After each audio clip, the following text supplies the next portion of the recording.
Welcome to the FD podcast with me, Scott Francis. Some of you will know me from Instagram as Francis Diet. Other people won't. I'm a peak performance coach. You'd call me a lifestyle coach, but I call myself a problem solver. A lot of the stories you'll hear on this podcast are from a range of topics, a range of problems and solutions, and hopefully some of it will be as hard-hitting as you need to hear.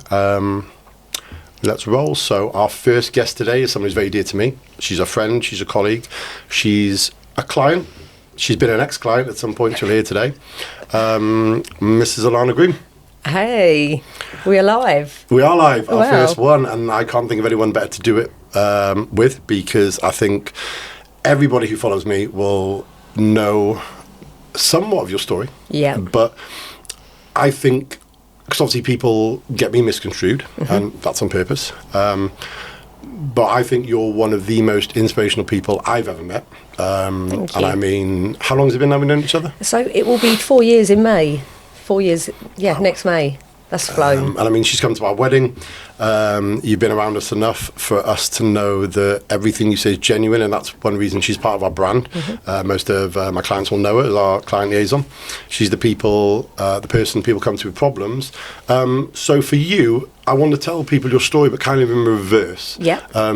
So what have you been through that today has made you the person who I think you are the antidote to female problems? And I do think you are the antidote to female problems, because I think when people understand where you've come from to where you've got now, those steps have been laid down for them.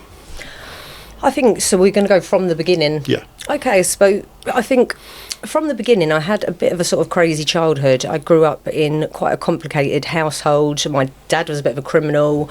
My mum was bulimic and anorexic. So we grew up in a really crappy council estate. And it was a mad life that we lived. There was a lot of drug use for my dad. My mum was on slimming tablets for most of her life. We grew up with seeing the anorexia, seeing the bulimia. I've got younger sisters, but I think I was the one at the forefocus of it.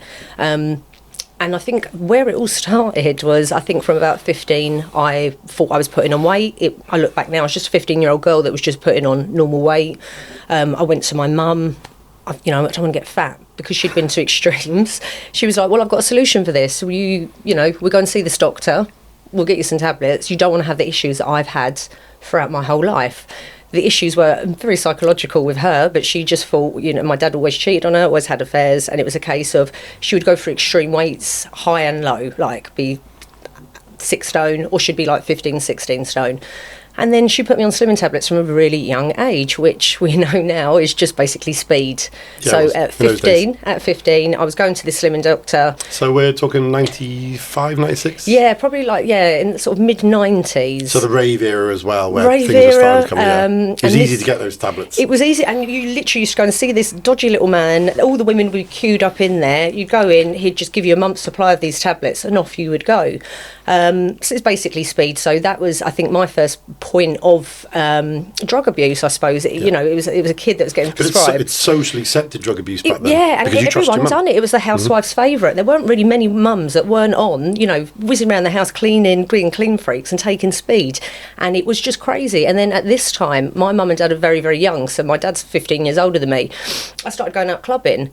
And then I had my dad's friend introduce me to drugs at 15. And I look back now, and this is so crazy that I was given drugs at 15. So there's me, a 15-year-old kid who weighs about 8.5 stone. I'm wazzed out on speed tablets. I've been given drugs by my mum and dad's friends. And I look back now, and this was, I suppose, the catalyst of everything through the years. I think a couple of years in of taking slimming tablets, but I just thought it was normal. I remember my friend saying, wow, they're just speed. And I was like, really? And she's like, my friends sell speed. And I thought, do you know what, let's cut the middleman out. It's cheaper than going to the slimming doctor. And then there was me, literally putting speed in a cup of tea, having a speed tea in the morning, and then just rattling around. And this took me into about 19 or 20 years old. It was, it was crazy. I look back now, and I was just literally billowing through life. Was tiny, hardly ate, hardly slept. It's crazy to think that's what I was doing. And I was just functioning on it. I think a lot of those times in 95, 96, 97, ephedrine was really big on the scene. I remember they came in little white bottles. Do you think that social acceptance didn't allow you to form your own thoughts about it. For instance, if your mum's giving you drugs, your dad's giving you drugs. I remember everybody when I was young, 17, 18 in university, everyone used ephedrine to diet on, no appetites, high octane lives. Do you think that didn't allow you to have a proper perspective on having a healthy lifestyle, dieting properly, doing things, you can call it pseudo properly, but, you know, that drug culture, do you think that pulled you into a certain direction then? Yeah, I think definitely. And I was just very naive at it because I just didn't see any risks or problems with it. But it was obviously building a resistance up where I was functioning on it all the time that I needed it. And then I got into a very unhealthy relationship around 19 or 20, and it was good and bad. In one way, it was the only person that had ever said to me, this isn't actually right what you're doing. You know, you're using this daily, you're tiny. He come with a lot of issues, but he was the only person that sort of said to me, you need to come off this stuff. I come off this stuff and then towered on weight, shed loads on, you know, put 4 or 5 stone on, and it was a very abusive relation, physically and mentally, and he wasn't a very good person. He was 11 years older than me, and it wasn't a very good relationship. The only good thing he brought to the table was I needed to get off of these tablets, but then he plied me with a lot of drugs that, yeah, again, another unhealthy relationship with drugs. It's actually crazy that I think I'm even here alive these days because, you know, for that sort of amount of time, it was normality. But I'd stacked a lot of weight on. He had a lot of affairs. He was very abusive physically and mentally. I finally skedaddled out of that relationship a couple of years on, and I was back to it again. It was just like, well, you know, how am I going to get myself out of this state? It was my first thing of stacking on a lot of weight, and then I was early 20s, and then it was back on the slimming tablets. It was then back to that. So that formal years with your mum and your dad, the slimming tablets, and he takes you off them, but in a rather controlling way. Yeah. So your go-to then, your default was back to the slimming tablets. Yeah. So I tell a lot of clients this: how you deal with your kids and how you form their relationships with diet, fitness. So you'd already had hardwired that it was back to these tablets. Yeah. There was no other way out because it was like that's all I ever knew, and it was like, okay, well you've got big. You know, when I got big and when he'd had the affairs, it was like, well, you look at what look at what you look like. This is why I've had affairs, because you're fat and you're ugly and that was a major log for me. So as soon as I was out of that relationship, it's like I need to be attractive again. I need to lose this weight, and it was that. It was a case of that. It was I'd even gone and had liposuction done as well. Yeah, it was great. I was like early 20s. I went because he made me feel so like no self-worth. I was back on slimming tablets. I was obsessed that I'd got really, really big on my bum and my legs.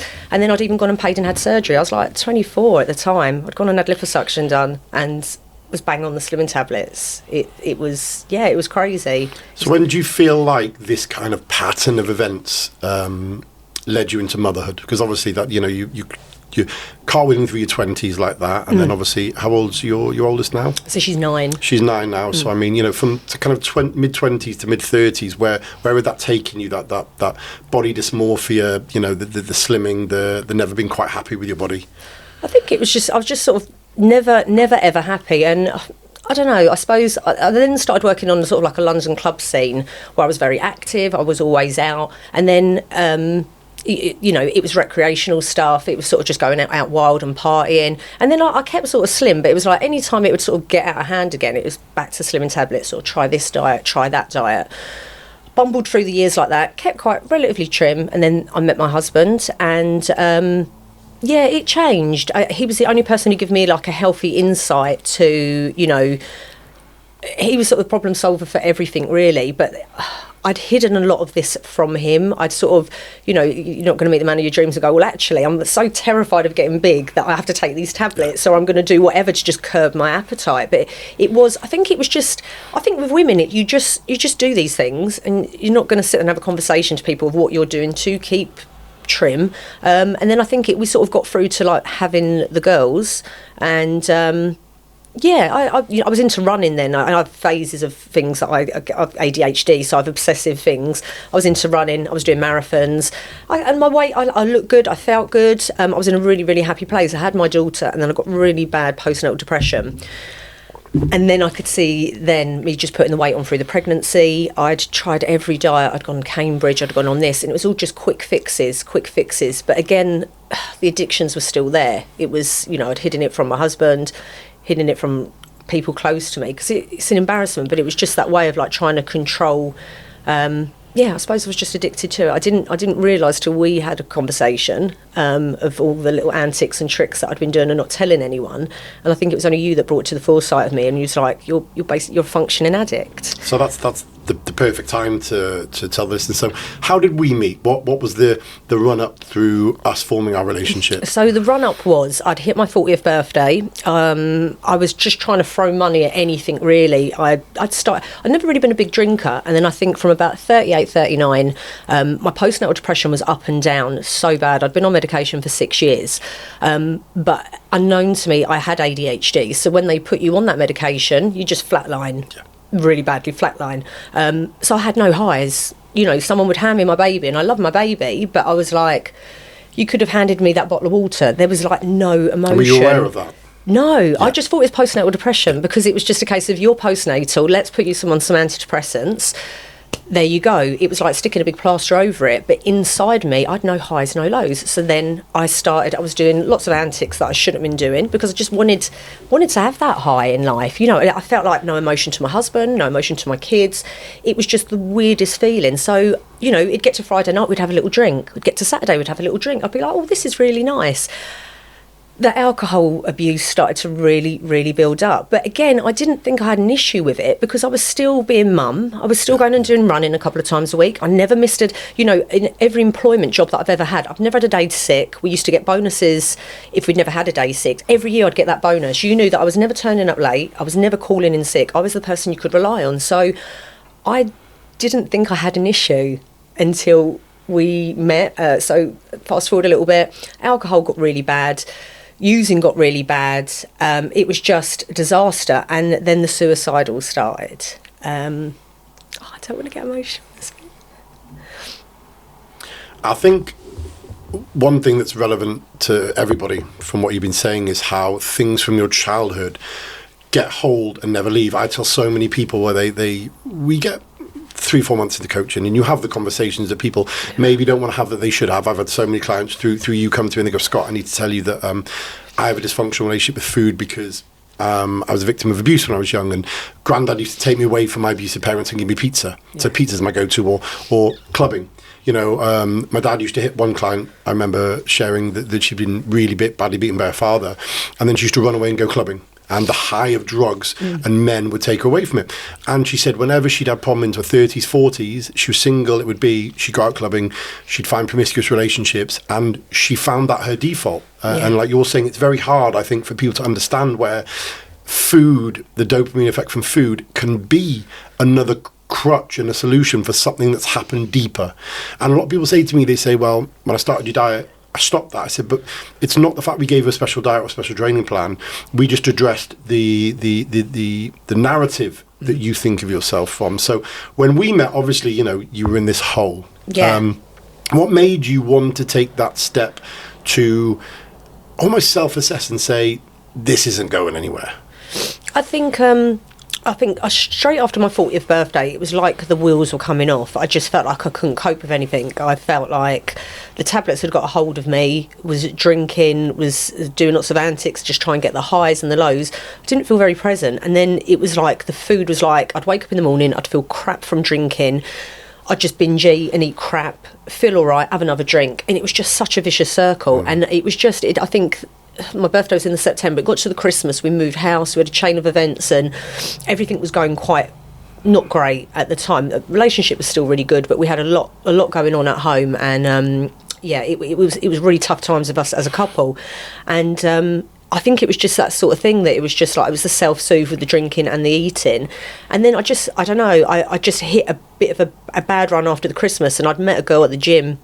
She just joined up with you, and I was just literally upstream without a paddle, because I was like, I've tried every diet. I could see that I'd be obsessed with weighing myself, and then I'd go backwards. I'd weigh myself, be so disappointed, then I'd go back and eat again. Then I'd go and drink. Then I'd get on the scales and go, oh my God, you put another pound on. You put another pound on. And I was like, I was so tired of dieting. I think I'd got to that point, and I was like, I feel like I want to kill myself. I don't want to live anymore. I feel so awful. I'm looking at myself, I'm repulsed in the mirror. what the fuck am I going to do? Like, I hated myself so much. And a girl at the gym just signed up with you, and I saw your page, and I was like, I think this is the guy for me. I'd listened to some of your stories and you were so cutthroat. I was just really endeared with it. And I thought, this is the sort of guy I need to be with. Someone who's literally like no bullshit. I'd been with all these fancy PTs. I'd literally just thrown money years after just finding a solution. And she'd actually got on your plan a couple of weeks later. I was like, how are you getting on? And she was like, he's too hard. He's too brash. He's not for me. I'm not work. But she was a bit of a know-it-all, and she did like to think that she knew everything about everything. There are a few of those. And it is crazy now. And I still speak to her now, but she went, he's not for me. And I thought, but this does sound like it's for me. And then signed your program. And then I'm embarrassed to say that there was I put some of my antics on there. You've got to be pretty, everything's got to be on that form. And I think I'd filled out the form of all my crazy little antics. And then, you dropped me a call. And, it was hard. It was a hard call. I want to just jump back on one point, and one of the things you said, which I say to people, and it's why I say to people, if you let me coach the way I coach and you don't push back, it's not a because what you just described is what I call the pillars of chaos. You want to lose weight, but you do a crash diet. You feel bad about it, so you drink to not feel bad about the diet. The drink lowers your dopamine. You wake up the next day, you feel bad about the drink, so then you eat because that diet's now out the window. You then put on weight. You need the drink to take care of the weight. Then you try and find the next fad. And I've said to people, if you're not happy on 2 or 3 levels, work, you do a job you don't necessarily like because you're searching for dopamine, which you didn't get from the alcohol because the food isn't giving it to you. There are 3 major areas that I find that people, they've got so much trauma in, it's almost impossible to get out of. And this is where I get stick for it. I don't believe in a lot of cases of depression, because I think there's very real reasons for it. If you're drinking a lot, eating a lot, you're not working out, and you're not happy with your choices, that's depressive. But it's not depression, because what you'll now describe is someone who was very lost, but quickly worked out how to be found again. So let's talk about that call, because I think a lot of people don't realise what sometimes goes into this bit. Well, I think in the beginning, so we're going back to... The call, the phone call, yeah. The phone call. So you called me, and then you were like, well, I'm going through your form. How long have you been doing this site? Like, how long have you been taking the medication? I was like, I've been taking the medication 6 years. How long have you been doing the drinking? I was like, well, it's really got out of hand the last year. And then you were like, how long have you been using other substances? And then that sort of got me. And I was like, what, this week, this month, this year? And then it was like, well, I don't know, I suppose... And I'd never actually had anyone quiz me on it. So when I then had to have a little count back, I was like, well, basically since I was 15 years old, and there was me stood there as a 40-year-old woman. So you were like, you've been a functioning addict. Yeah. And I think a lot of people don't, like... I don't say this to put you on the pedestal, it's not due, but so many people, when I ask them to have an open look at their book, they push back. Whereas you kind of, and there was the silence. And I remember, and I often think when we have these conversations with people, I think, and I've worked on this through the years, and I speak to Dr. Emily about this, because obviously you can encode a message wrong.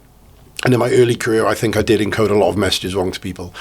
And when I was thinking of the reply, I thought, because obviously you were getting emotional, and I wondered, is this the minute I lose the client? Because you do. We get 5-10% tell me about their life, and I say, you realise your husband's toxic, you're an addict, or this problem is your creation, and they push back. So what made, when the emotions came out, you didn't push back?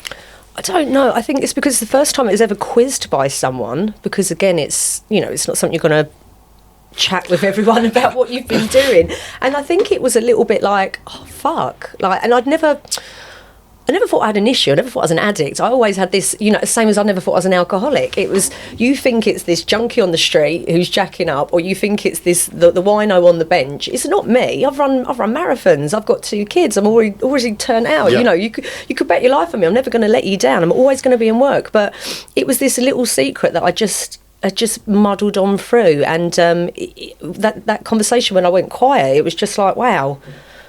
Is this what I am? Is this, and you were like, okay, I'm going to take you on as a client, but we this all got to stop. This has all got to stop. And for me, that was scary, because it was like I was suicidal and I wanted to. I was very close to it, and I was like, but what if I come with this medication and I'm going to kill myself? But it was so hard, because it was like I felt like I was going to kill myself anyway, and then I thought I've got nothing really to lose, but I've got nothing left in me. So it's like whatever happens, it might all work out great, or it might, I'm going to kill myself anyway, so what does it matter? Let's just give it a go. And I remember you saying we need to get you off the antidepressants as well, which was I look back now and it's so black and white. When I realised like 2 years ago that ADHD, it was like, this is so crazy. This was like the catalyst for 6 years. Yeah. This was the major thing that has led to all of the other things heightening and heightening and heightening.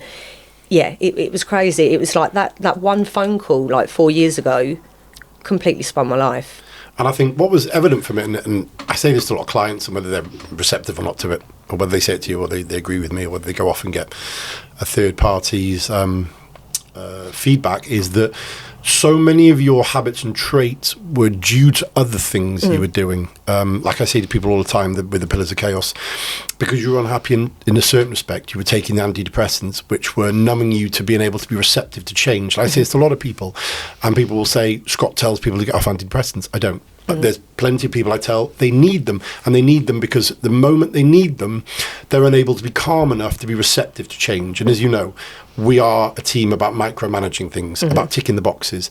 And what was evident with you is there were so many boxes you could tick, but so many things you were doing were not allowing you to tick them. Yeah. And as scary as coming off meds are and stopping things, I was, and I am 100% sure my ability is, we would find the things that you would be able to, you're not 16, you're able to be self-aware, that those boxes would be ticked so fast and so hard that those wins would anchor you to the change you showed. So a lot of people will be watching this and they'll have maybe a toxic relationship, maybe alcohol, maybe antidepressants, and they'll think, what's step one? So when I said to you, look, we need to stop all this, but we need to put these things as a foundation in. And obviously, I do believe weight loss is such a fantastic vessel, because when you feel good about yourself and you're losing the weight, everything else doesn't seem that much of a struggle. And we had a conversation. How much did you lose in your first period?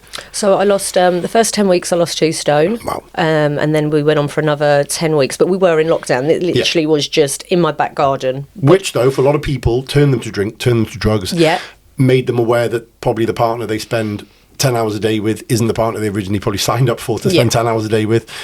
I mean, a lot of relationships were solidified, and a lot rightly broke up. People were leaving the house for 12 hours a day on purpose, seeing their partner for an hour, and that was a happy relationship. But I'm not here to judge. So when you lost that weight, what were the things I asked you to focus on, and how did it quickly become aware that you were this animal of habits, and that quickly, the more you focused on these boxes, the quicker you, quote unquote, got out of this depressive state?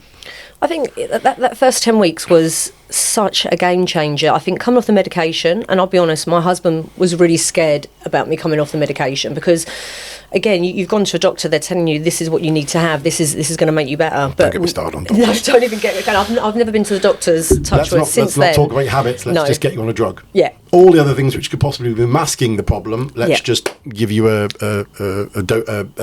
something that blocks it. Yeah, and it was a chain of events. It was a bad childhood, bad relationships. So it was this. I don't know. I suppose I'd built this hardened shell years after years after years, and it caused this ripple effect and breakdown. And then it was like, right, we've got to stop this medication. So my husband was a bit scared about me coming off the medication, but I think even by a week, it was horrific. And I don't need to downplay. I'm not saying that I've been through the biggest transformation, but when I speak to people and they're like, week 2, week 3, Alanna, this is really hard, and I'm really struggling to get up and get the exercise in, and this, that, the other, and I'm like, but you're not coming off of drugs, and you're not coming off medication, and you haven't quit alcohol. Like, it was horrific. I had been used to putting substances of some sort in me for like 20 odd years, and it just literally had to go cold turkey. I had to come off that medication. I had to beg the doctors to come off the medication. They gave me a 10-week plan, so it signed in with us doing the 10 weeks. So every week it was like, first week, and I'd always write it on there, first week clean, no alcohol, no substances, no this, no that. And I think it got to about week 4 or 5, and it was just like someone had took their head, like it's like someone had their foot on my head for so long, and it was just like, wow. It was like, look, coming out the Matrix, and it sounds really phony, it sounds really weird, but it literally was like someone just gone like that with me, and I'd seen colour for the first time, because it was like, the antidepressants are awful. They are the worst thing that people can give you. Like, and again, with the ADHD, it was just, it sucked everything up. It was just like, wow. And I actually forgot about I was on a weight loss journey. It was like... Because it becomes bigger than that. Yeah. It becomes so much bigger than that. It was like, I'm thinking clear, I'm feeding me, I'm hugging my daughter and I can feel my daughter. I'm talking to my husband and then I'm really engaging in our conversation. It was just insane. It went way past that, and every week the bonus was I'd lost a bit more weight. We'd got to 10 weeks, and I was like, I really want to carry on. Yeah, okay then. Another 10 weeks, another stone. And we never really looked back, and then just after that first 10 weeks of coming off the medication, it was just like, wow. Like, I've been blinkered for such a long time. It was like the Band-Aid over it all. Yeah. I think people need to know that, people often say, stop hassling me to hand in my gratitude, stop asking me did I take my water off today, did I make my bed, did I speak to my family? And one thing I loved about you was when we had the call, and I don't call a lot of people, I don't have the time, but fate.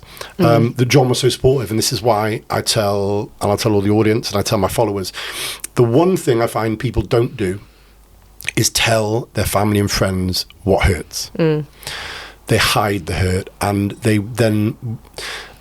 My wife and I have a great relationship in the sense of she'll know when I'm hurting, and she knows when I'm not. She could leave me alone for 5 days and I'm fine. And obviously when my auntie and my best friend passed away a few months ago on the same day, she came in and said, how are you going to cope with this?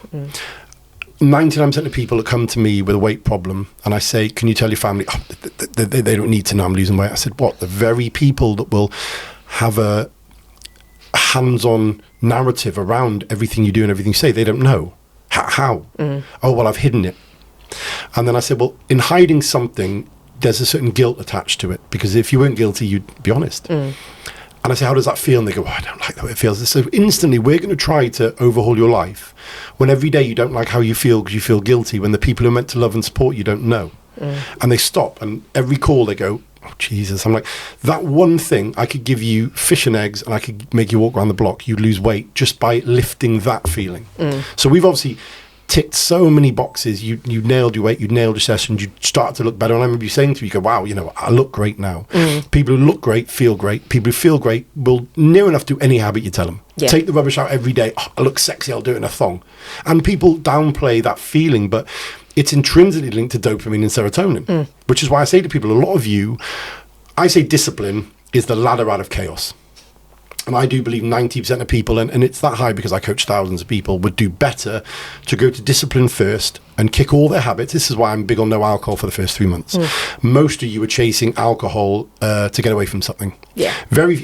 I've got millionaire bankers and business people on my plan, and they'll say to me, actually, Scott, work is so demanding that I'm turning to alcohol, not because I'm earning so much money, because it's hurting to do the process. Yeah. So now you've kicked the alcohol, you've kicked the drugs, you're not suicidal anymore.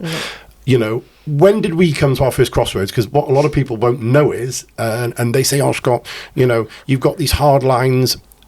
I don't bluff. And the reason I don't bluff about the hard lines is because, and I know 90% of PTs think my system's junk. Why did we not fall out? Why did you leave the plan?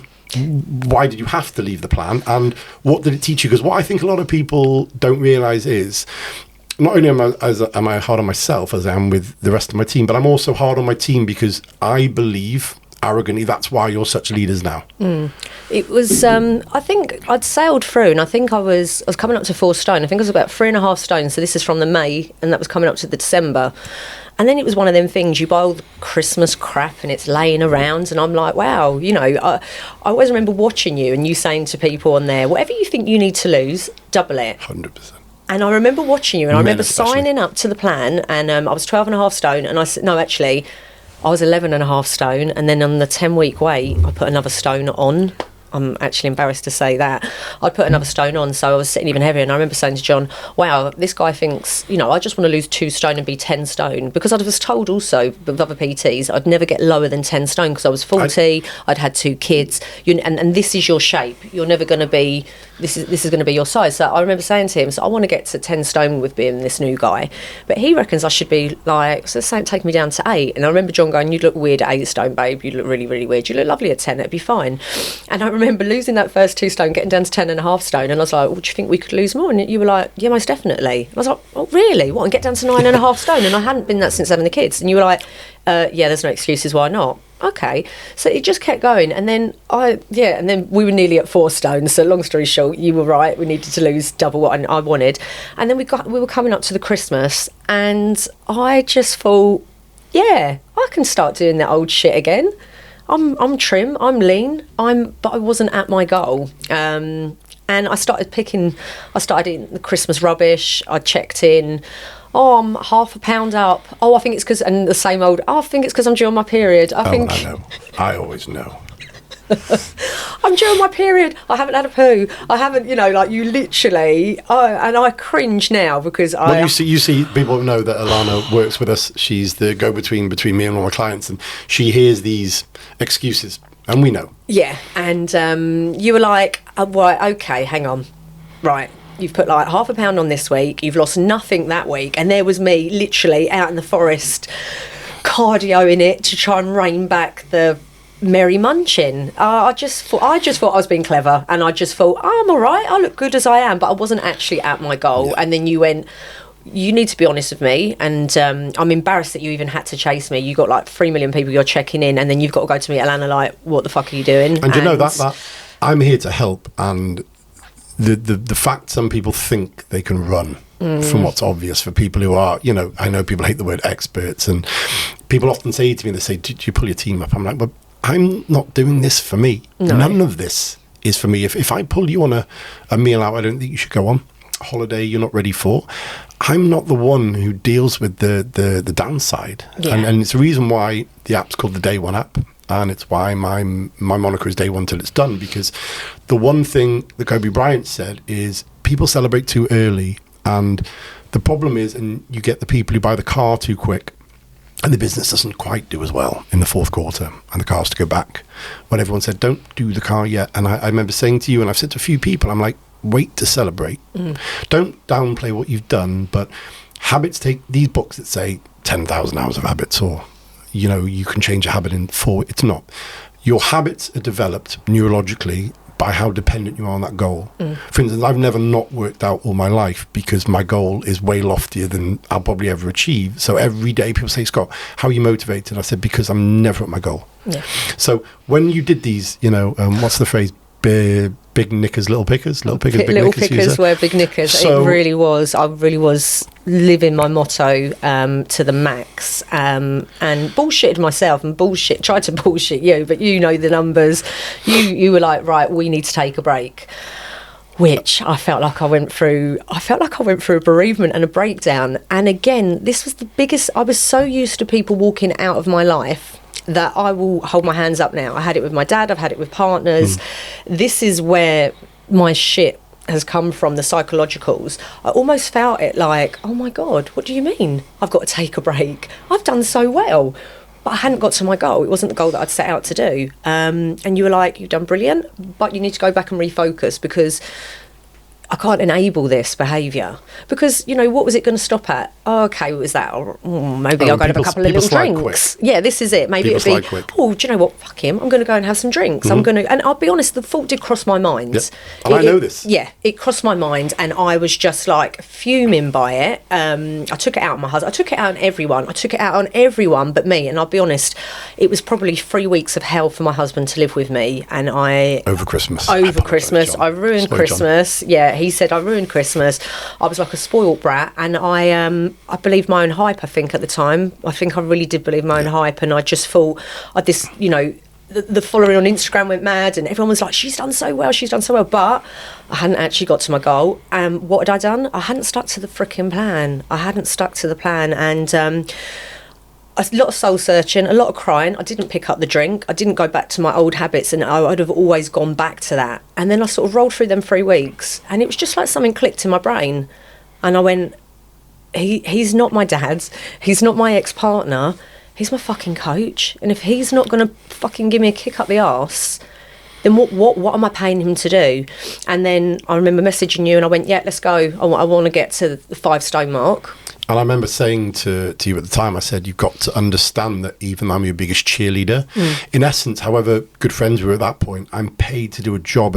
And every client out there listening, and people who've passed and people who've gone and people who've had their negative opinions, you've got to understand that none of what you do affects me. Yeah. I don't have a weight problem. I don't have a habit problem. And I'm damn passionate about making sure you don't. I know lots of PTs who wrongly enable people, and they take the money for years, and the people get substandard results. And I remember saying to you, I said, look, Alanna, you're more than this. And yes, you've done great, but park that, because however great you've done is relative to the person who started, the person you want to become. You need to do more. And I've said this to people, without any boundaries, the world will run riot. And like I said, discipline is the ladder out of chaos. And I said to you, the chaos you're in now is because you've stopped these habits, and I need you to feel some pain from this next change. So, you know, the plan stops. And I remember people said to me, said, what, you've kicked Alanna off? I said, yes, because if she's anything like I think, and obviously, you know, I knew you had the abandonment issue, so I know I did it in a way that I reinforced why this was. And we've had clients, is it Nisha, the lady? Yeah. Went off 6 months and actually came back and said, I'm so glad you kicked me out because I was bullshitting. And she actually admitted the other day, she said, I've been lying on my check-ins. Can I come back? And she, you know, people do. 50% will come back and they'll say, yeah, I got it. And actually they say, I thank you, because nobody ever actually was honest with me. So when you came back, and obviously people who won't know, but follow Alanna Groom, I know a fat lost girl on Instagram. What then was the experience? Oh my God, do you know what? I come back with such fire in my belly because I thought I'm going to prove my worth. And even the fact that you took me back, I was like, right, okay, you fucked about. That's a whole chat. And again, it was like pieces, for me mentally, it's been the biggest healing journey, because I've cut back everything that I was doing to make me feel, to numb me to having any feeling. And it was like I felt again. I was like, I'm going to run with this, and I'm really going to want to push. I wanted to push up to that year mark. I wanted to lose that 5 stone, and I was like, nothing's going to stop me. And we did. We just like, boom, weight off. I went and done a photo shoot the week of the anniversary. I hit my weight loss goal.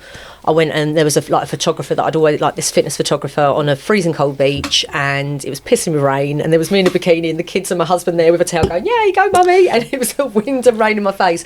And I just remember standing in my kitchen, my ugly little kitchen, having that after photo with my makeup done, and this like 6-pack. I'd never had a 6-pack in my life, and I was just like, wow, I look like one of them girls on a magazine. Yeah. And I went to have my photo shoot with this guy, and there was lots of girls on the photo shoot, and they were like, wow, you're in lovely shape. I went, yeah, I'm like, I've been with my coach a year and I've lost all of this weight, and you know, I've never looked like this in my 30s. And they were like, oh, are you like lifting girl? And I was like, I don't know what a lifting girl is. Would you do bodybuilding? I was like, no. And they were like, oh, you should. You've got a brilliant look. And I remember coming back to you, such a man of few words. Come back, I went, I really want to do bodybuilding. Do you think I could do that as my next goal? And you were like, yep, that was it. Yeah. I went, oh, okay, what do we do now then? You went, just carry on doing what you're doing. I was like, oh, okay. And that was in the May. And then fast forward, I had a little holiday in the summer. We come back and you went, right, we ramp up the training. That Christmas, that December, we went and done the first bodybuilding competition. And how did that go? a win, 2 seconds and a third. And it was insane. It was the most insane year. From that May to the Christmas, just completely changed my life. And that was built off the back. And I say this to people, just because you fail something, and hopefully whoever you fail with or near will give you the lessons. Yeah. And lots of people say to me, they say, you know, can I come back or can I try again? And I say, yeah, because if you've had some self-awareness, this next climb, and I've said to people, some of the, it's funny how it works. Some of the best transformations we've done are from people who failed once or twice. Yeah. Because I say this unreservedly, most people aren't serious about anything they do.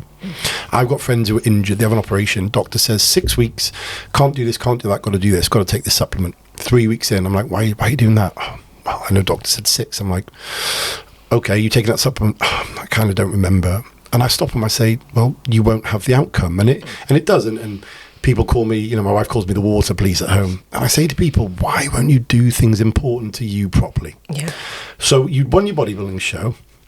When do we start working together, and how did that come about? I think it was straight after. It wasn't long after that. I think we went into the new year, and then that's when we got talking, and you were like, you have... You know, it's been amazing. The Christmas was brilliant with the competition.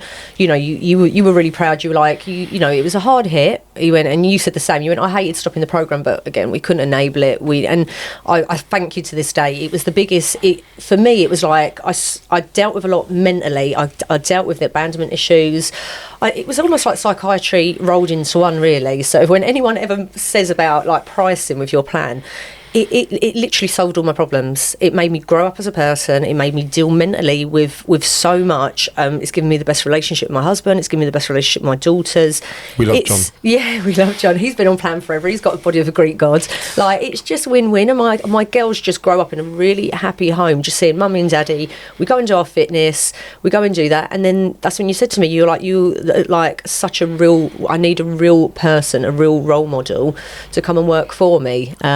And that was then coming up to my second bodybuilding competition, because then I got the bug, and you were like, right. You know, obviously people who won't know you, so obviously this goes out to hopefully people all over the globe.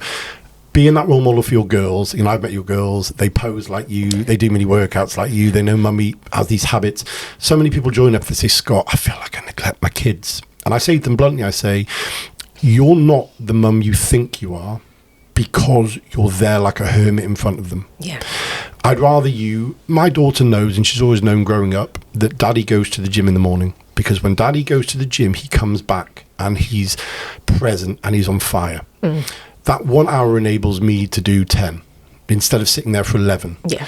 What do you think you bring to your children's lives now that you didn't? Because obviously, you know, let's call a spade a spade. You've gone from suicidally addicted to being someone that 9 times out of women message me and say, I want to be her. So you've gone from being someone who didn't want to be themselves to being someone who's idolized. What do you think that does in relation to the fact that you yourself were a product of parenting?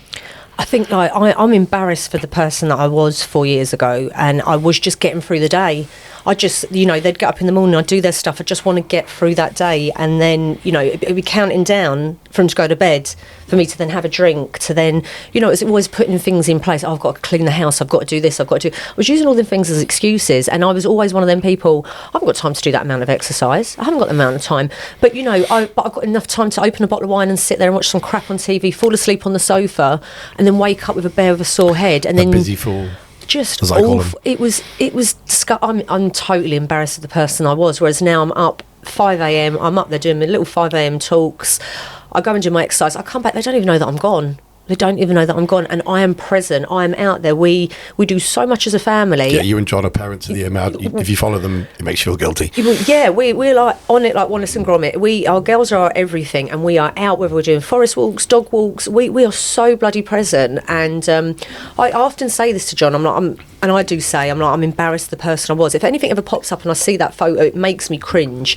And even he said it the other day. He went, I haven't looked at that photo for a long time. We call it the suicide photo, that first photo in my kitchen. And my kitchen still needs bloody repainting. But you know what? I say to people a lot, and I used to be very big on, and I know a lot of clients have called this a toxic way to coach, but I say to people, stick that picture on your fridge. Yeah. Stick that video when you're crying when you've come back because someone said something or did someone. Sit in that. Yeah. This is my problem with society. Everyone wants to run away from what they are and who they are. Yeah. And it's the reason I sleep fine at night, because I know what we do behind the scenes. And I've said to people, put that suicide picture up and label it what it is. Yeah. And it really was. It was. And he said the other day when I put it up, and I hadn't put it up on a reel for a while, and he went, I just looked at your eyes then, and it made him cry. And he went, I felt so bad that I couldn't see. It's going to make me cry again. And if anyone doesn't know John is... He's got the best hair and the best dress sense I've ever seen. And I think it's important, because when I ask people all the time, and certain clients have pushed back, and I say, what's your husband like? What's your wife like? And they go, oh, well, he wants to eat chips in front of me.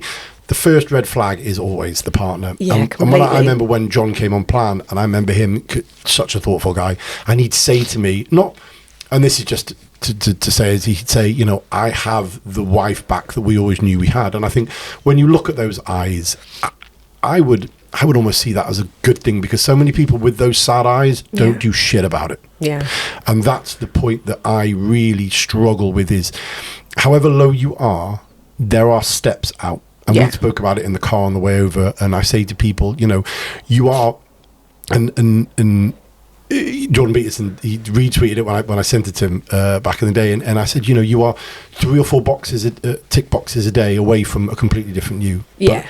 But so going back to those eyes, because I think these are points I want to hit on, because most people, whether you say it's fortunately or unfortunately, won't start from the position you're in. How much do you feel like you learned from being that low? Well, I would never go back there. I think, you know, like that saying, it was the best of times, it was the worst of times, and it really was. It was, there was really no lower to go than killing myself. There was no lower than that. And it's just mad of just routine steps, ticking them boxes off, like you say, even with people doing the gratitude, or you're drinking your water, or you're doing this, you know, we can all go in this headless chicken mode with dieting. And I've so many people, you know, they do it weekly. I know they get things reset, they go a day, and then they lose their head, and then we have a chat, and they go, oh yeah, I know, but you done this last week. Oh yeah, I know, but you done that this week. Okay, right, come on, you're going to be fine. You know, let's talk through the steps. The steps are just massive. They just, they got me out of the craziness. It was just basic steps of building blocks and just getting through the day. I think we just got to get through the day. And something I want to touch on, you said then, which is funny, it's why I don't like changing too much. Yeah. And we get clients every week, have I got a new plan, have I got a new diet, have I got new habits? I'm like, the ones you haven't perfected yet. For instance, someone will always say, how come Lana's got great glutes? I'm like, she does the same exercises as you, she's just twice as strong. How can I get twice as strong? Doing the same exercises week in, week out, but I'm bored. This may not be this isn't going to be for you. And I say about business, I say 90% of my day is Groundhog Day for the last 5 years. I just do it a little bit better with a little bit more momentum. Isn't it boring? Yes, 50% of everything I do is boring, but at the end of boring is I'll give arbitrary things, the car, the house, the daughter schooling. The body, the looking better. And so this is something I actually wrote down, so I want to touch upon it because we have to say it.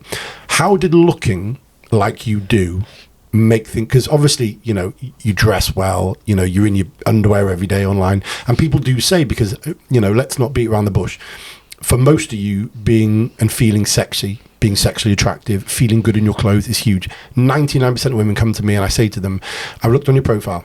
People ask me all the time, so you follow me back? I do, because your photos are edited. You're shooting shots from 7 foot above your head, you're in the background, talk to me.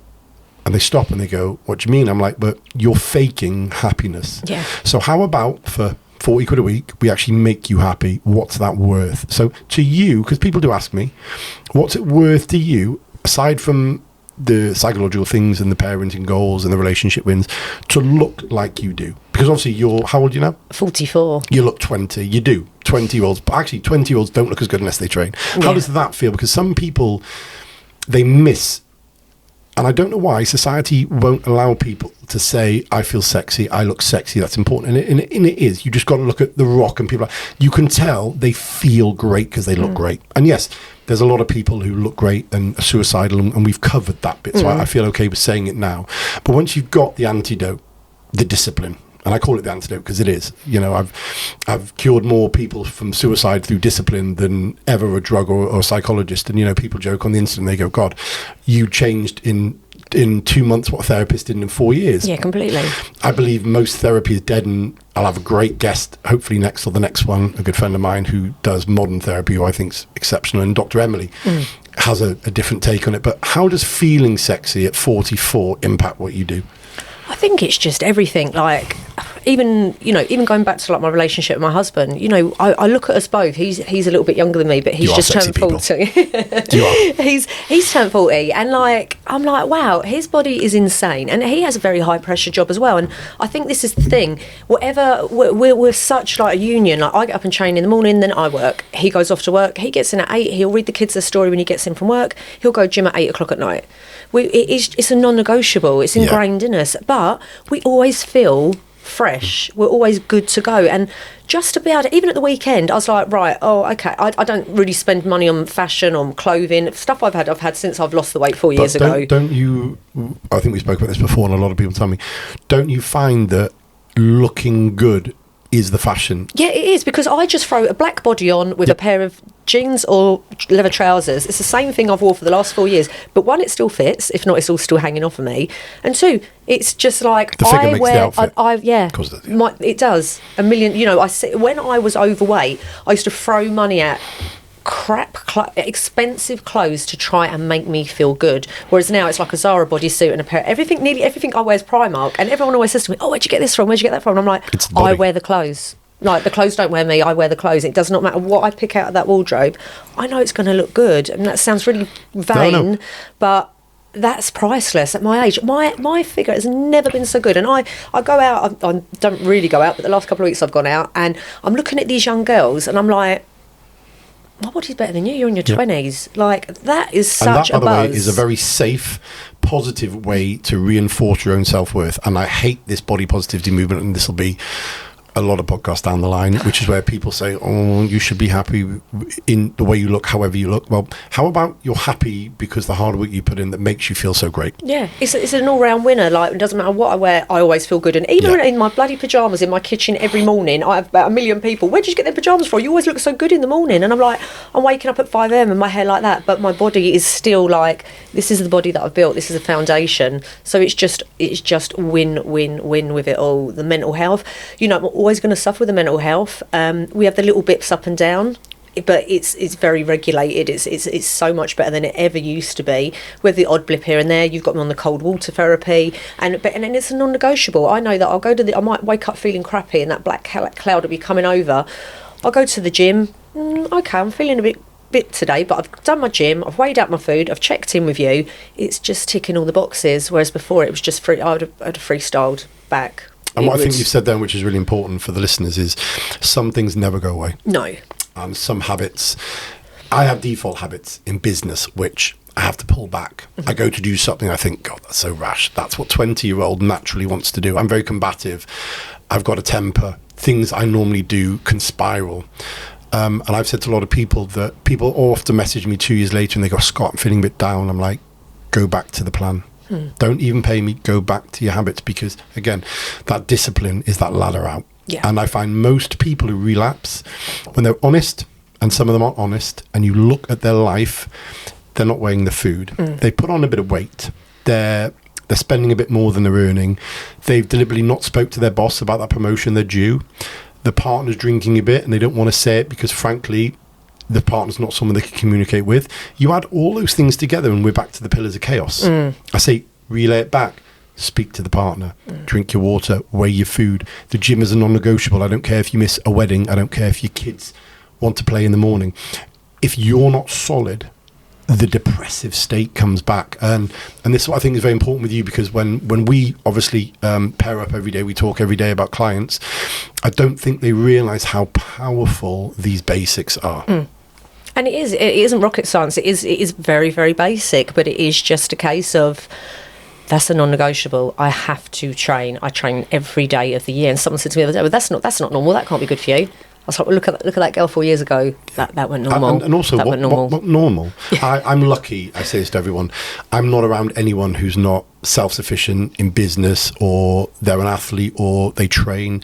So I don't see necessarily this, like if I go out and don't drink, no one says, why aren't you drinking? Because that's not the response from anyone I know. For instance, if I was going out with you and I said, oh, do you want a wine? You go, oh, not today. My first default thought is, okay, Coke. The default from I call them the unfit and the fit world, because there seems to be only two, is why. Alcohol is the only drug you're actually vilified for not using. I had this 2 weeks ago. Absolutely. And you know, I've gone through huge periods of my life teetotal, and I've stopped drinking now. And I said to people, it's the strangest thing. It's well known to lower dopamine for up to 12 days. It's well known to give you false confidence. And people go, well, I like it. It makes me chatty. Okay, so what you're saying is you're not chatty. Allow yourself to sit in that. And this is my problem. And I've even had this with business partners over the months. I've had a really hard week. I need a beer. How about we don't have the beer? How about we sit in that? Why is the week hard? What can we possibly do to make it easier next week? And also, why do we need the hit from the alcohol? Why don't we need a podcast, a gym session? And what I wanted to ask you next is, and it segues on, you kind of nicely hit it. Why do you feel people on plan fail when it comes to this mentality of, I need this night out, I need this drink, I need this meal? Where do you feel that comes from, and why didn't you have that when arguably you came from further behind? I think it's because maybe they're not happy. Sounds really awful. They're probably not happy with their situation. They're running from something. They need that. I don't know. They need that validation. They need to go back to that crappy habit. Yeah. That they don't want to move on. You know, I think for me, when I had to break everything down and come back to basics, and I didn't really know who I was for 20 years, and that was quite scary. And I think when I started I had to rebuild myself from scratch. Friends too? Yeah. I think friends, there was some good ones and there were some ones that didn't understand it and wanted to quiz it. And I've never actually really said this out loud. I think I was even scared for my relationship with my husband, because I was a case of, I don't really know who I've actually been for all of this time. I've been this sort of chameleon, and I've, you know, sort of lived off a web of lies of things that I was doing to make myself feel good and what I'd done. So I think for me, it was really scary. Like, will this man still love me? Or will I love him when I pull all this back, you know, and rediscover me? I feel like it has been I used to be such an aggressive person. I was argumentative. I was negative over things. I don't recognise me 4 years ago.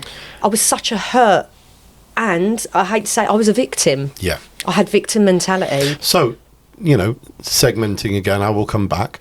One of the problems that we have, and I say we because we're a big team now, there's 20 of us, and that I have, passing people on to you, because obviously I realised quite soon in my career that, you know, talking to a 6'3", 280-pound guy about his problems and how he solved them is not relevant to a housewife from Epping. And even though, you know, people quiz me of when I was working through the deaths and that's how I cope with things, it was still irrelevant, because how I got to the stage of being able to cope with death and things like that, it is from my past, my childhood, my father. So it's amazing, and it's worth its weight in gold having you. So with this victim mentality, why do you feel that people push back so much, considering that they join us, and I'll say it's an us, because they want to change? And when we're telling them, for instance, we get so many people and they say, oh, I didn't read that and that's okay, and I'm okay to be late and it was only 5 minutes and I know I ate that and I know I didn't ask you and that's a rule. But where do you find, because obviously one thing we all say, they're aggressive. And again, it wasn't best when they were aggressive with me, because again, I don't understand the emotional immaturity to be aggressive when someone's trying to help you. But you've actually said it another way. Why do you think you're aggressive, and why is that victim mentality one that needs, or people need to shift, to change?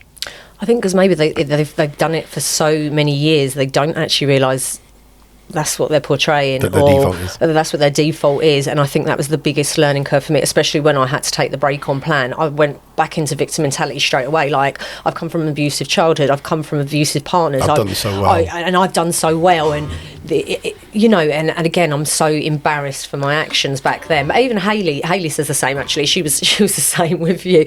I think we all are, because of most of us that have gone through turmoil of putting on weight. I would say every single ambassador and team member has had a period where I've had to ask them to reflect. But the one thing, and that's the reason why you are you and they are them, none of you were, and you can say this because I think a lot of you didn't realise how aggressive clients can be. And one thing I will say to people out there is, if you do have an angst, or you have a problem, or you have a habit you're finding it hard to shift, aggression is the worst way to push across your problem if you want help.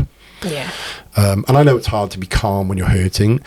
So when they push back, and when you obviously push back against yourself, why didn't you were never aggressive with it. You were never, well, you're a prick, and, you know, I should have been able, and that's the one that baffles me, I should be able to do this, or I should be able to check in late.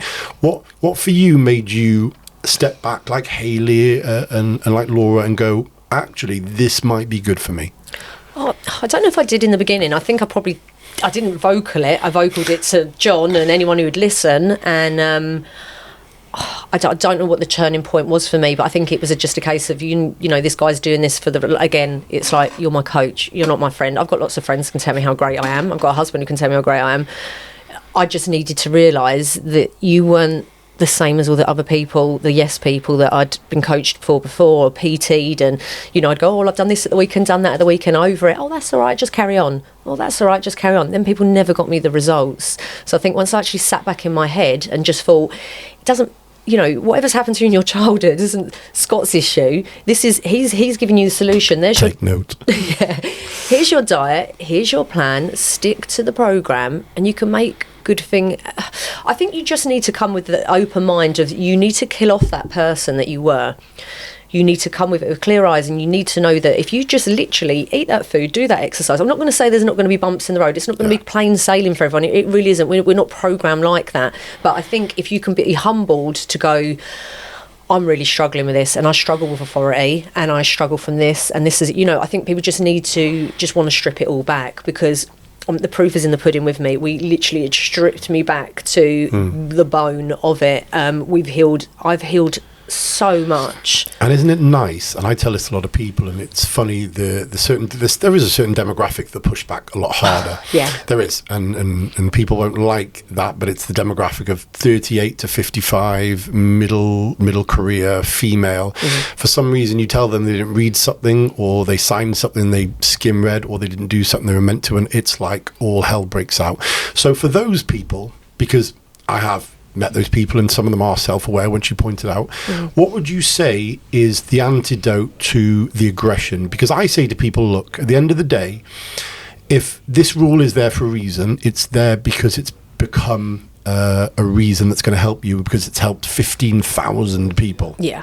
And I mean, I said to one woman yesterday when she said, oh, this start pack is useless and it doesn't make sense, I said, there's about 500 people this year who are world class. They've changed illnesses, injuries, depression, suicide. They've swapped partners. They're better mums. So if they got that result, let's look at why you think this isn't working. And she went, no. And again, and I say this not to be cold, it doesn't bother me because I don't have the problem, but I do feel, and this is the bit that annoys me, and I do clap back. I say, look at Alanna, look at Hayley, look at Laura, look at Bella, look at people who changed their lives. Why did it work for them? If I'm this antichrist, at what point did they not feel it? So what you're saying is it's about you, not about me. Yeah, 100%. And what would your advice be? Because obviously people are watching this who follow my Instagram, and they'll be on this journey, and possibly today or tomorrow they'll be at the point where you'll have that word, and they've got a choice. And I say this to everyone, you know, you're just one choice away from a different life. And it's been my motto since I was 16, because my father told me that. My father said, everything that happens, easy or hard, is a choice. Yeah. You may not want to make it. The choice after, maybe I was watching Suits last night, and there was a legal problem, and one of the choices he had was to make a moral choice, but after the moral choice he was in trouble. And someone said, why'd you make it? He said, because as long as I make this choice morally, in the next problem that's going to come, I get another choice, and I don't know where those will lead, but if I make this one bad now, every other choice is going to be wrong. So when people come to us wanting to lose weight or cure their anxiety, and it's often people who are like you at the end of their tether, how do you think they should, to quote you, get out of their way? I think they need to just take a breath. I think they need to just take a breath and look at the root cause of it. For me, that 3 weeks was humbling for me, because I'd dealt with a lot in the beginning, and then I'd just rolled with it and was doing just acing. It was my little tumbling block. But that was the bit that made me. I needed to step away. I needed to realise, like I say, the abandonment issues, the addictions. It wasn't anything to do with you. It was a me problem, and I had to kill off that victim mentality and just want to get rid of that and just move forward. I think people need to, you know, and it is. I do appreciate it's hard when you've got yourself into that. Fuck, what am I going to do? You've put that weight on, and some of these women are so high profile, everything they touch is turning to gold, but it's that one thing they can't control. They hate taking direction. Yeah. And I said, well, I remember one woman quoted me, and it was the most bizarre thing I've ever been involved in, apart from the woman who needed the pizza because her friend's horse had died. That's legit. Yeah. She said to me, you can't tell me I can't read something or I did that wrong because I've got 49 staff and 2 big businesses. And I said, just applying some logic, there must be so many problems in those two businesses, 49 staff, if you cannot go back and assess whether you're wrong. And I remember asking her 3 times too. I then asked, I think, Bella to go over it with her, and at the very end she went, oh, well, okay, I can clearly see it was said there, what can I do now? And I said, pause, come back to me, and come back with an open mind and the attitude of, I've been proved wrong 3 times. This was for my own good. What does that say about me? And the one thing I think you're great at, and you've always been great at, is whenever I say to you, and for instance, you touched on something there, I believe momentum is a bad thing. Because the problem with momentum is this: when you lost all that weight, you rightly thought, on one hand, your shit was shining. And I say this to a lot of people, especially in business, when you start to make money and you're not trying to pay the bills anymore and you're not checking the receipts of things, you can then start to be slapdash. And I remember a quote by Kobe Bryant, when in a basketball game you've got to win 3 out of 5 games or 4 out of 7. The maths, you have to win more games than you can potentially lose. And I think they were 3 up in a series and he wasn't smiling. And the guy says to him, he says, Kobe, you're not happy, you're 3 up. And he says, job's not finished. Job finished. Job's not finished. And that sat with me, because I feel that the day one mentality is, are you doing things today that you would do at the start? And if you're not, why not? Obviously, you don't have to work like a billionaire if you're a billionaire, but the risk of being a billionaire is big business fails fast. More people have been bankrupt being millionaires than have on a 10 grand salary because of the risk. And people ask me, one girl, I won't quote her, she lost 10 stone with me, and I could see the problems creeping in. The check-ins were late. Always a bad sign. You know, you, Nat PT, never been late ever, regardless, through rain, shine, death, famine, whatever. And I said to her, I see this slipping. And her reply was, but I've lost 10 stone. I said, I know, but allow me to be the all-seeing eye. I've seen a lot of people do that. And then she stopped checking in. And I messaged her, I said, what's the problem? She said, I can't believe you spoke to me like that when I'd lost 10 stone. I said, but for the last 2 weeks, she still put out 5 stone, so she's still a good £2-3 a week losser. I said, what's wrong at home? What's wrong with your job? And I actually sent her some home kit to train with at uni. So I'd gone above and beyond, do this a lot, you know, I'm not this devil. And she stopped checking in, checked back in a year later, and she'd put 9 stone back on. And I asked her, and she said, in all those weeks you were on at me, the habits were slipping. My boyfriend wasn't on at me so much. Uni was getting hard. I said, I know, I do this for a living, and I was on at you because of this. And she came back, lost 4, and she went AWOL again.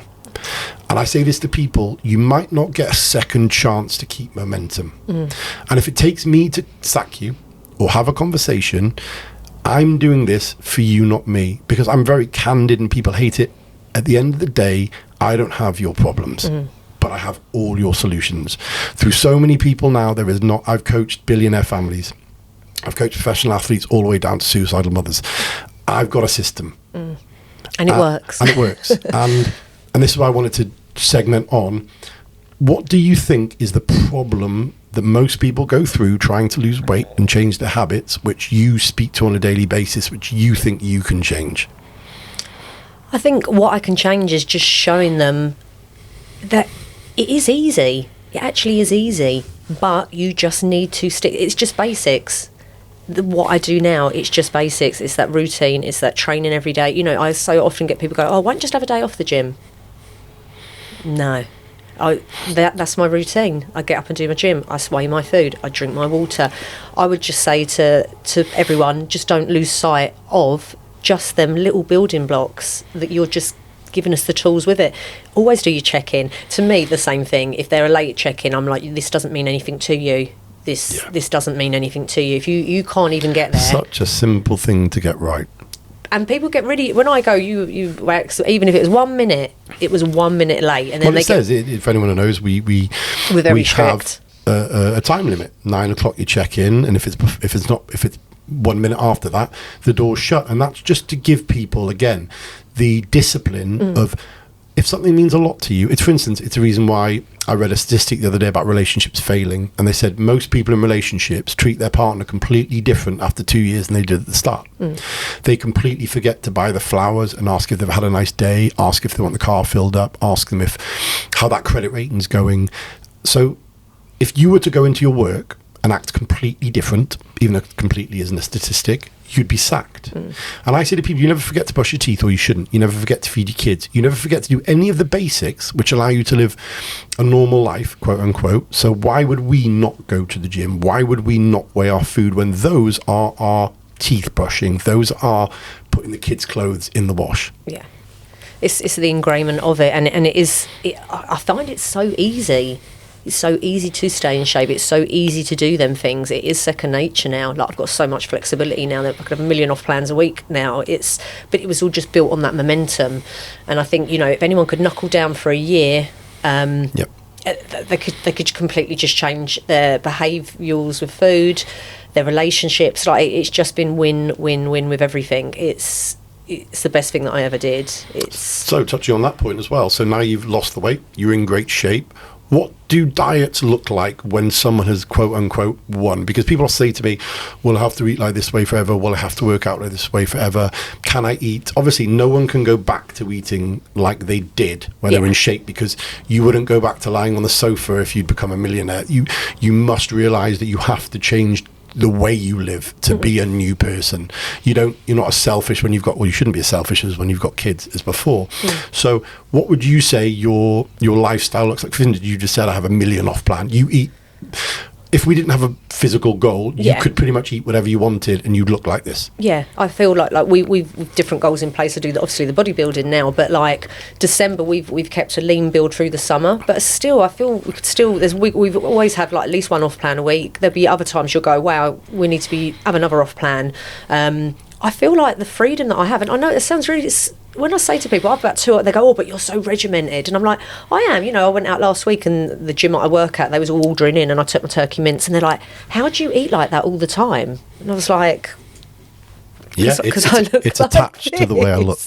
And I like eating like this. But like, we do have the flexibility that if I wanted to go and have a meal with a husband, I'd just ring you and go, have we got any wiggle room this week? And you'd go, yeah, you've probably got wiggle room for 2. You could possibly have 3, but do you really need 3 this week? And I'd be like, I don't even think I could even do 3 this week. 2 would be suffice. I just feel like we've got that communication now. But then when we've got goals and it's like, right, we're pulling in the reins, I think people look at it as a punishment as well. I think they look at dieting as a bloody punishment. And it's like, you're choosing to do this. So again, you've got to recognise you want to make changes. And like, we're... Like we always say, this, there's so many people up and down the country at the moment that can't even afford to eat. People are on plan with you. They're given normal foods. I've been on loads of crazy diets where it's shakes and all that shit. We're eating normal food. We're eating nice food. That our food bill's like halved since me and my husband have been on plan. We don't have any food waste. Like how can you be disgruntled over that? Like, if people think that they're going to be eating KFCs and McDonald's, it's not going to happen. It isn't something that I'd even have if I have an off-plan meal. It'd still be probably just be a steak and maybe some chips. You're never going to go. And I was literally, back then, was a McDonald's, a Kentucky, a bloody Chinese, an Indian. The amount of crap that I used to eat. Then do you feel that, and I say this to a lot of people, that when you're in shape, and it is all intrinsically linked, you look sexy, you feel sexy, you perform sexy, you feel healthy. The reason you wanted to eat those foods isn't there anymore, because I couldn't think of anything worse than a Domino's or a KFC. No. Because I don't feel like I want to eat those. But then when I've been unhappy or in a depressive state, that seems like a nice thing. It seems like a nice thing because it's like a dopamine fix with eating it. But so that's why I'm not disgruntled. Like, I could eat turkey mince every day of the week. It does not bother me. The same old turkey mince with chipotle, with my rice or with my whatever. And like, even like the girl in the gym last week, like, don't you get bored of eating that? Oh my God, you've always got your packed lunch. And you've always bored of looking sexy. That's it. And I don't. But like you say, it is that sort of. It's attached to it. I always feel good. Apart from the cold, I'm never ill. Like, it just perform so much better, think so much better, perform so much better. I've got so much more energy for my kids. So really, what you'll be describing to people is the feeling of being in shape, because it's something I say to people all the time. They say, do you not mind having a day off? And I say, a day off is a construct from people that want to escape something they don't like. Would you have a day off? If I said, I'll give you £1 million a day, but there'll be a day off, you'll go, whoa. If I said you'll have a day off feeling great, you'll go, why? I don't think of work, any of my businesses, as being something I want to have a day off from. It's all building a life that I love and impacts others. It's like why they say, how do you post so many stories? I'm like, because I never go a day without wanting to give someone a lesson which I think will help. Yeah. And it's a perception. The perception is, I hate my job, my family, I feel bad, I need that Sunday off to veg. I feel actually, you know, I was working on my wedding morning because I wanted to. It's something, and again, the last thing I wanted to touch on is fit shaming, because you kind of talked about it at the start in terms of the way people perceive you. You talked about it now, and I was picking up on that with, why do you eat that every day? And surely you want this.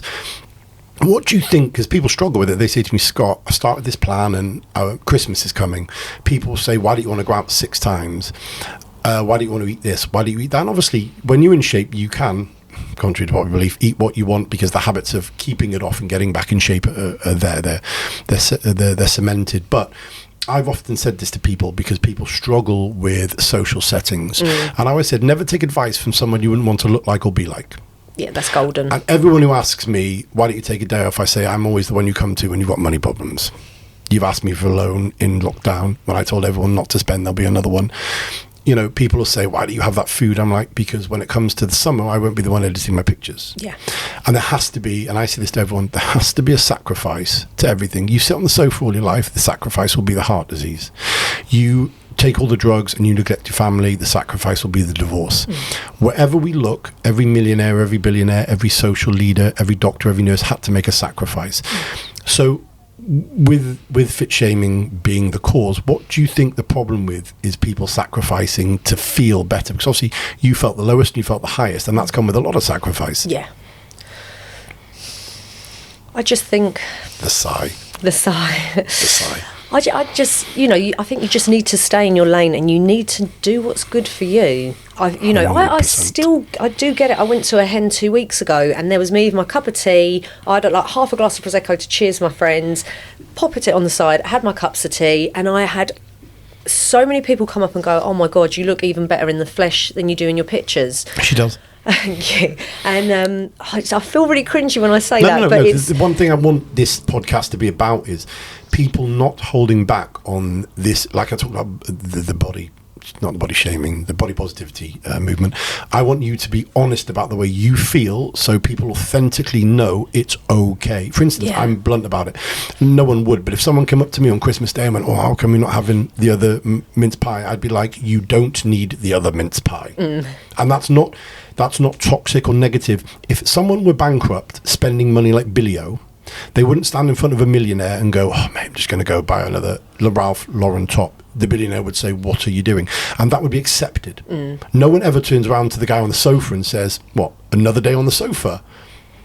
Yeah. No one ever goes up to someone in Pizza Hut and goes, well, I think you shouldn't have so many slices. That would be body shaming, fat shaming, toxic. But someone, and they do, and I remember doing a blog with Molly Smith, the influencer, about this. People would go up to her and say, oh, can't you take a day off? Take a day off feeling great, looking great, being healthy, being positive. Why would you want to take a day off? Yeah. And it was, and especially at this hen when they were like, but you don't drink. No, but I can. I go maybe once in a blue moon. I'm able to deal with it now. It's not a biggie. Which is amazing. Yeah, I had a couple of drinks on my birthday, but it doesn't serve me. Even having a couple of drinks on my birthday, I'm like, oh, I'm gonna have a fuzzy head tomorrow, and I've still got to go on a 10-mile run, or you know, it's I've still got to go and do the 10-mile run, but I'm just gonna have it's gonna just have a fuzzy head, and so I choose not to. And like the hen was one of them occasions again, and it doesn't bring out the best in me. I am an absolute horror. So important to be self-aware. I'm a horror when I have a drink. Better now because obviously my mental health's at a really good state, but I think when the wheels were coming off was when I was at my absolute worst, and I was very abusive when I was drunk. I was not a very nice person. I wouldn't like me. John's seen me in some pickles, and I'm surprised he'd even want to still be with me. So it just doesn't serve me, so it doesn't bother me. So at the hen, and I must have had about 5 people come up and go, we want to do what you're doing, but we don't want to give that up. Like you're there with a cup of tea. That's really boring. And I'm like, well, it's like the whole, again, you know, I link it back to anything people, oh, I want that lifestyle. Oh, it comes with enough 18-hour days. Oh, I couldn't do that. I've got to go out with this or do that. Well, sacrifice a couple of years and the next 30 will be, oh, no. Well, I say your pain isn't big enough. No. Because Tony Robbins says, you know, everyone runs to pleasure and avoids pain. And I found in our game, people run to pain and avoid pleasure because that instant gratification, the Amazon life, the prime, I ordered headphones yesterday, they came today. Your body won't be like that, sunshine. No. They don't want to make the sacrifices, but honestly, it's like one after the other. I want to look like you, but I don't want to do this. I want to do this, but I don't want to do that. Well, then you don't want to do it because there is sacrifice to it. And, on that week one, when I was on your plan, I cried every workout. The fat was rubbing on the fat.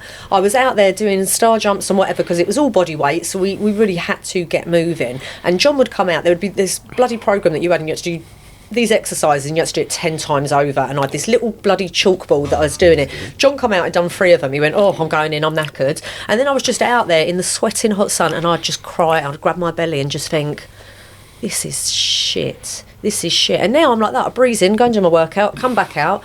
It's never. I always think it's never going to be as hard as that day one. No, of course not. And I just kept thinking of pushing a boulder up a hill, get that other day done, get that other day. I never really looked up from that. And then a week would be done. I'd check in, I'd slide that check in and think, oh God, I don't want him to change anything, or I just want to get in and get that week done. And then 10 weeks, 20 weeks, a year. Time moves anyway.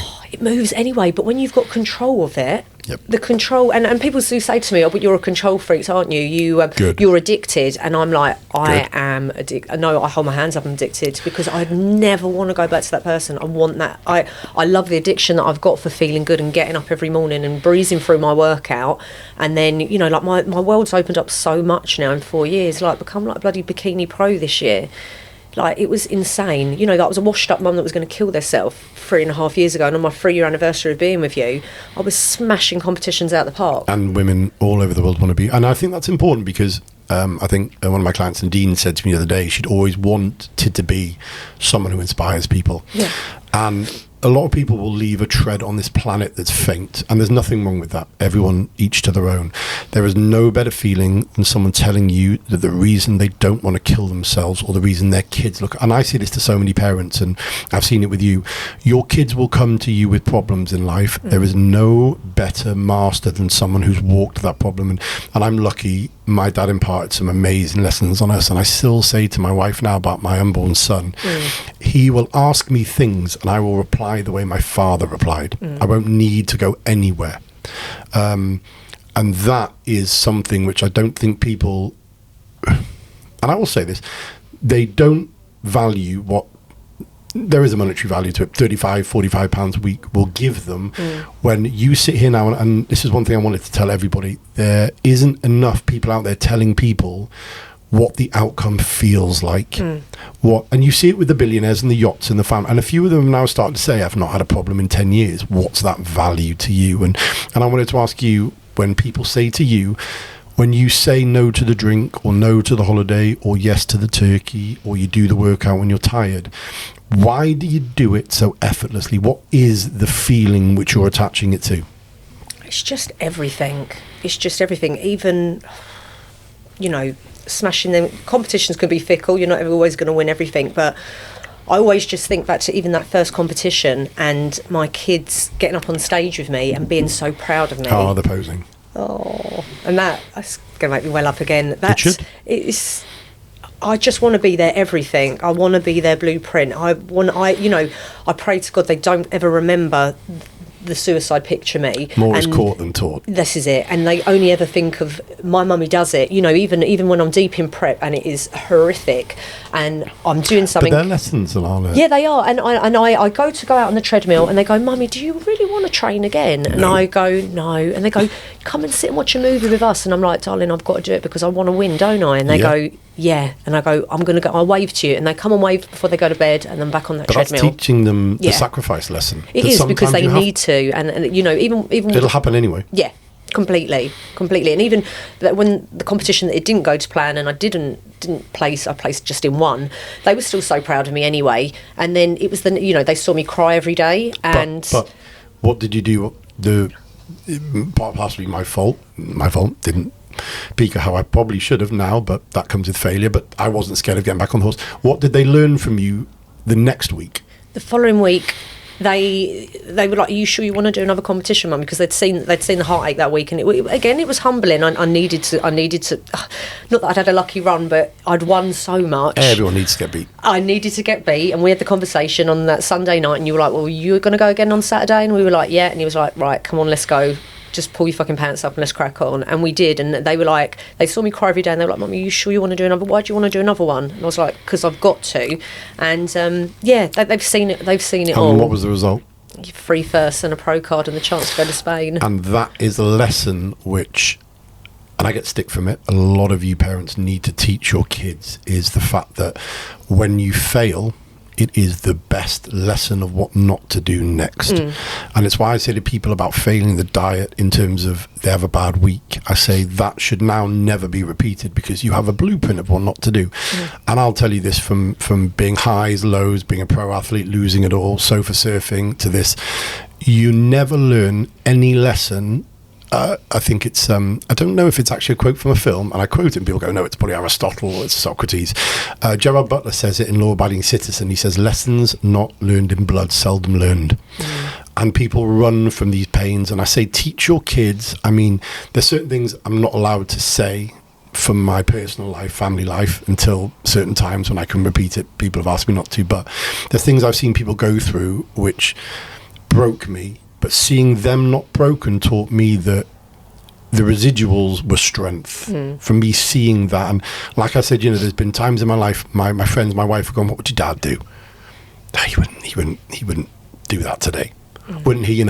How bad you feel? Well, your mum, yeah, and like I said to you, I wouldn't worry that they picked up on anything from them, because the lessons you're teaching them every day and their formative years are powerful. I mean, this is why I wanted you on, because I think, irrespective of whether they're young, old, creed, ethnicity, country, everyone can learn from you. I've learned from you.